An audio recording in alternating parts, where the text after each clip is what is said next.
अमित शाह ने महज 50 साल की उम्र में भारतीय जनता पार्टी का अध्यक्ष पद संभाला है। इसी वजह से उन्हें पार्टी का सबसे युवा अध्यक्ष कहा जाता है। सिर्फ यही नहीं, शाह भाजपा के प्रमुख रणनीतिकार भी हैं। साल 2014 से लेकर 2019 तक के लोकसभा चुनाव में उनकी बनाई रणनीति सफल रही और पार्टी ने उन राज्यों में सीटें जीती जहां पहले कम सीटें मिलती थी। बता दें कि साल 2014 के आम चुनाव में शाह ने उत्तर प्रदेश में भाजपा और अपना दल के गठबंधन को 80 में से 73 सीटें दिलाईं। वहीं 2019 के चुनाव में देश भर में भाजपा के सीट बंटवारे, उम्मीदवार चुनने और प्रचार तक की सारी जिम्मेदारियां निभाईं। ऐसे में अमित शाह पार्टी में नरेंद्र मोदी के बाद भाजपा का दूसरा सबसे बड़ा चेहरा बनकर उभरे। अमित शाह का जन्म 22 अक्टूबर 1964 को मुंबई में हुआ। उनके परिवार से कोई भी सक्रिय राजनीति में नहीं था। पिता पीवीसी पाइप्स के व्यापारी थे।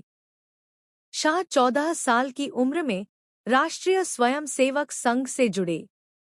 रिपोर्ट्स के अनुसार शाह महज 17 साल की उम्र में पहली बार नरेंद्र मोदी से मिले थे।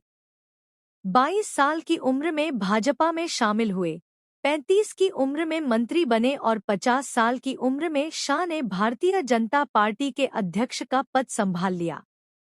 अमित शाह ने पहला चुनाव 1988 में प्राइमरी कोऑपरेटिव बॉडी के लिए लड़ा। तब से अब तक वे छोटे बड़े 29 चुनाव लड़ चुके हैं और एक भी नहीं हारे। 2002 में गुजरात कैबिनेट में वे सबसे युवा मंत्री थे। उन्होंने गुजरात फाइनेंस कॉरपोरेशन और गुजरात रोड ट्रांसपोर्ट को घाटे से बाहर निकाला। अमित शाह की उपलब्धियां और प्रबंधन कौशल देख 2014 में तत्कालीन भाजपा अध्यक्ष राजनाथ सिंह ने उन्हें यूपी में लोकसभा चुनाव की जिम्मेदारी दी। शाह 30 साल में ही देश की राजनीति की सबसे बड़ी शख्सियतों में से एक बन गए। बड़े नेताओं का टिकट काटने, कड़े फैसले लेने से शाह की एक कठोर लीडर की छवि है, लेकिन उनके प्रबंधन कौशल और जमीनी जुड़ाव की वजह से कार्यकर्ता उन्हें पसंद करते हैं। शाह चार्टर्ड प्लेन के इस्तेमाल से बचते हैं, कार्यकर्ताओं से फोन पर दोस्त बोल रहा हूं कहकर बात करते हैं। अध्यक्ष बनने के बाद शाह का पहला लक्ष्य था भाजपा की सदस्यता 10 करोड़ करना। हालांकि इस बात का मजाक भी उड़ा, लेकिन मिस्ड कॉल से इस अभियान को नई तकनीक से जोड़कर शाह ने भाजपा को 2000 वॉर रूम भले प्रशांत किशोर के संस्थान सिटीजन्स फॉर अकाउंटेबल गवर्नेंस ने संभाला, लेकिन भाजपा के कंट्रोल रूम में अमित शाह की अहम भूमिका रही। शाह ने खुद ज्यादा रैलियां नहीं की, बल्कि रोज कई घंटे देश भर के युवा कार्यकर्ताओं के साथ कंट्रोल रूम में बैठकर हर सीट की रणनीति तैयार करते। सीटों को 3 प्रकार में बांटा। पहली, ऐसी सीटें जो भाजपा का गढ़ थी, यानी कम मेहनत वाली। दूसरी, ऐसी सीटें जहां कितनी भी मेहनत करें जीतना संभव नहीं। तीसरी ऐसी थी जो किसी भी पार्टी को जा सकती थी।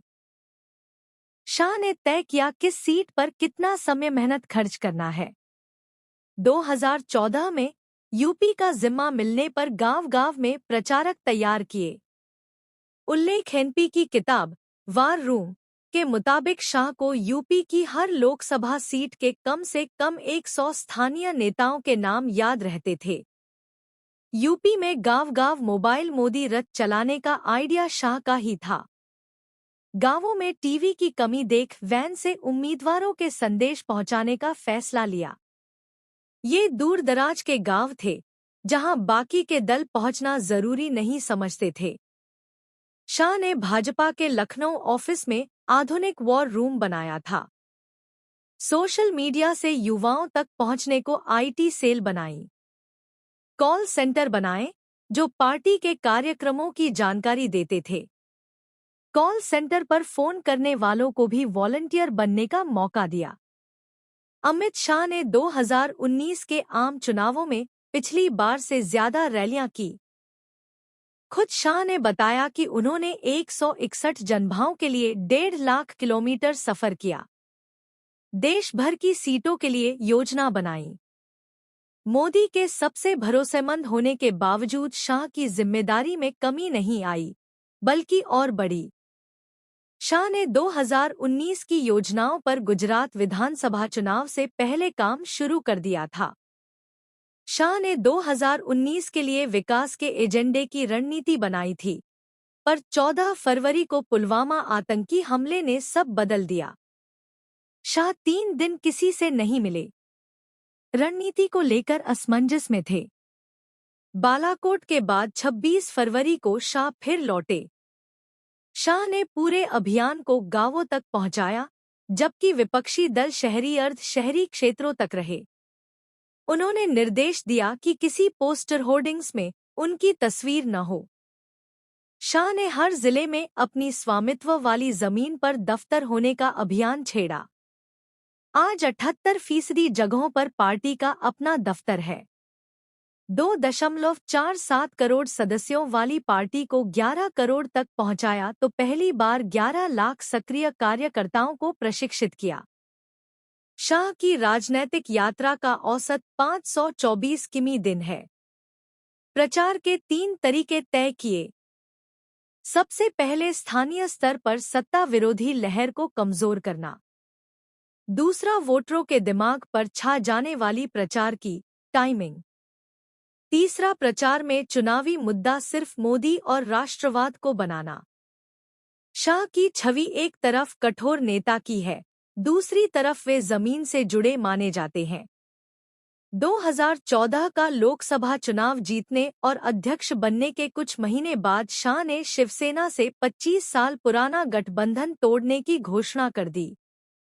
ये फैसला प्रधानमंत्री मोदी के लिए भी चौंकाने वाला था, लेकिन भाजपा पर शिवसेना के दबाव को कम करने के लिए जरूरी था।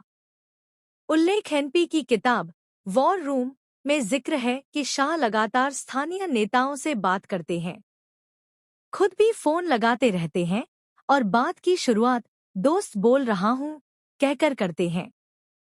अमित शाह अपनी यात्राओं के दौरान बहुत कम किसी होटल में रुकते हैं। वे किसी कार्यकर्ता या फिर सर्किट हाउस में ठहरना पसंद करते हैं। उनका मानना है इससे कार्यकर्ताओं मन की बात करीब से जानी जा सकती है। शाह छोटे छोटे खर्चों पर भी नजर रखते हैं। वॉर रूम किताब में एक किस्सा है। 2014 में पार्टी की बुकलेट छपवाई जा रही थी। प्रिंटर 2.5 रुपए ले रहा था, लेकिन शाह के कहने पर उनके करीबी सुनील बंसल ने 1.5 रुपए प्रति बुकलेट की दर से छपवाई। शाह चार्टेड प्लेन्स भी इस्तेमाल नहीं करते हैं। अमित शाह पार्टी के काम करने के तरीकों में बदलाव किए। कार्यकर्ताओं की बात पार्टी तक पहुंचाने के लिए सिस्टम बनवाया ताकि दिल्ली में कम कार्यकर्ता जुटे। पहले चुनाव खर्च का पैसा थर्ड पार्टी से जाता था। 2014 से शाह ने सीधे अकाउंट में पैसा भेजने की शुरुआत की। शाह का मानना है संगठन 24 घंटे 365 दिन गतिशील रहना चाहिए। यह काम वे 1982-83 वार्ड के बूथ प्रभारी के तौर से करते रहे हैं।